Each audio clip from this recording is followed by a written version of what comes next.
During the Eagles' Super Bowl run, you probably heard the term run-pass option quite a bit. It became something of a go-to term for football analysts like Chris Collinsworth, but you might be wondering exactly what it means. In its most basic sense, the term is what it sounds like. On a run-pass option play, the quarterback has the option to either hand the ball off to the back and run it, or keep it and pass it. He determines which of the two he's going to do by reading part of the defense. Usually one or two players are the key, and they are usually either linebackers or defensive backs. Take this play. Wide receiver Nelson Aguilar is running a slant. Atlanta is in a cover 3 defense, which means there are going to be 3 defenders playing the deep part of the field.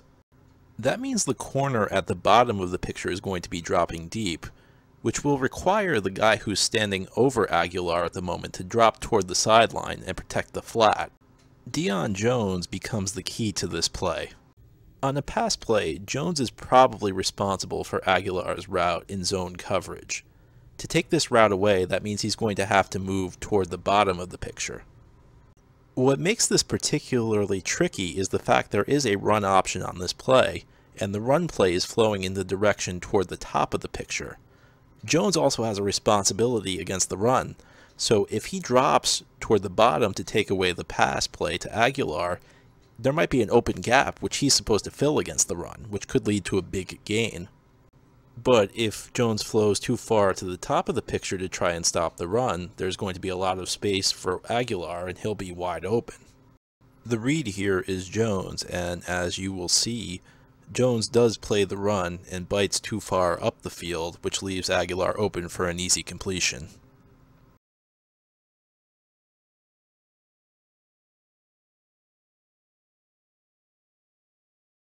Here from a different angle, you can see the read Nick Foles made on Jones.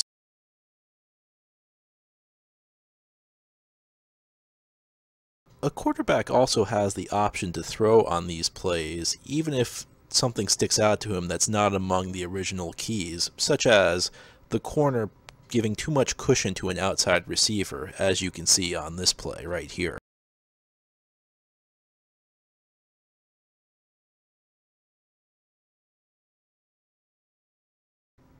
The quarterback also has the option to just hand the ball off, and when he does that, it looks like just any other run play that's in the playbook. There's really nothing that special about it. Really all you're doing is giving the quarterback an extra option. If he sees an opportunity in front of him that could result in a bigger gain than a run play, now he has the choice to take it. But when your opponent starts seeing on film that you execute run-pass options, sometimes that opens things up in the run game. Defenders have 2 different assignments on a given play, one against the run and a separate one against the pass, so defenders have to diagnose whether you're running the ball or throwing the ball. And if a defender is passive and plays the pass first, sometimes that opens up a hole in the run game, as you'll see on this play. On this play, one defender has Zach Ertz if the play is a pass. He knows that the Eagles like to throw on run-pass options, so when he sees the threat of the run-pass option, he's a little hesitant to go downhill and try and stop the run. This hesitation hurts him because the Eagles have numbers to block everybody else. He's the only guy who would be unblocked and has a chance to make a play, and because he hesitates, he misses his chance to make a tackle, and the Eagles are able to break a pretty big run.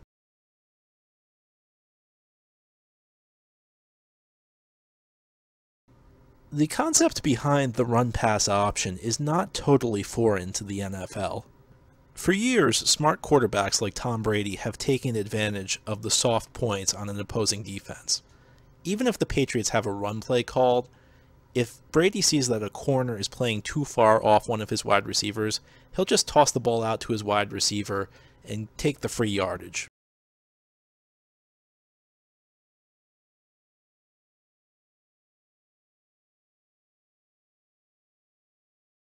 And the same goes on run plays when the other team does not line up correctly and fails to cover one of the Patriots' receivers out of the formation.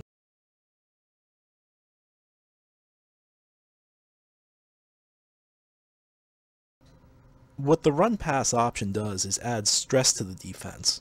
Now the threat of the throw on a run play isn't just there if the defense does something wrong lining up.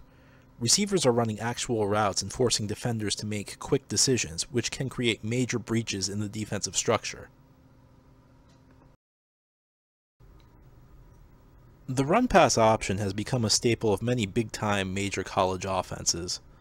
When you hear about how a spread quarterback needs to transition to the pros, one of the things that entails is adapting from a run-pass option-based offense, where you aren't reading much of the field, into a pro-type offense where you have to scan the entire field like Aaron Rodgers does. It's a lot easier to make a simple read on a run-pass option than it is to read the whole field. NFL teams have started to incorporate run-pass options more and more, however, because, well, they finally figured out it's easier to make a simple read on a run-pass option than it is to read the whole field the way Aaron Rodgers does. Now, does this mean we're heading to a day where NFL teams incorporate run-pass options to the extent college teams do, to the extent where it could fill up the bulk of a playbook? The answer is probably not, and there are a couple of reasons why. The first is that the run-pass option kind of takes the downhill run game off the table. Your quarterback almost has to take the snap from the shotgun because he has to be able to see the full field to decide whether he's going to hand the ball off or keep it and throw it. If your quarterback is operating from under center to hand the ball off to get the downhill run game going, that means his back's going to be to the defense as he's handing it off, so you can't really run a run-pass option in this case. Now, that may not be a big deal to you, but there is a bigger reason that it would be difficult for an NFL team to dedicate the bulk of its playbook to run-pass options the way college teams do. And that's one of the big rule differences between the NFL and college football. In the NFL, a lineman can only be 1 yard down the field at the point of a pass, otherwise he'll be called as an ineligible receiver down the field and be penalized. In college, linemen are allowed to go 3 yards down the field before they're flagged as ineligible receivers downfield. So you couldn't really play smash-mouth football in the NFL if your offense was designed solely based on run-pass options. And I think about the classic Jim Harbaugh 49ers teams that love to run the ball, and they had plays that were designed that their offensive linemen wanted to push the defensive line 2 to 3 yards down the field.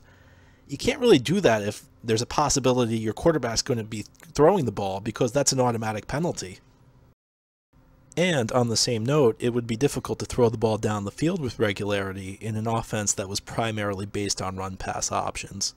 The offensive line has to block as though it's a running play. They have to be aggressive because there is a chance the ball is going to be handed off, which means they're going to have to open holes for the running back. Well, deep passing plays take time to develop, so you could find yourself in a situation quite easily where the offensive lineman pushes 2 yards down the field, and once the ball is thrown, again, automatic penalty.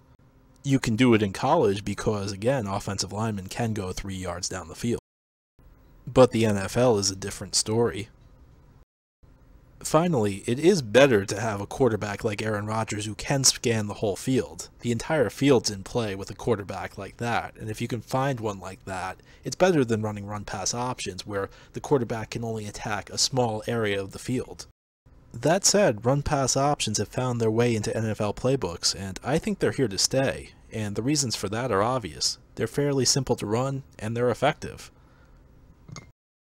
The NFL is a copycat league, and I expect those numbers to rise considering the role run-pass options had in the success of the Super Bowl champion Philadelphia Eagles. I think next year the highest rate in the league will be much higher than 18%, and you'll see many more teams above 10%.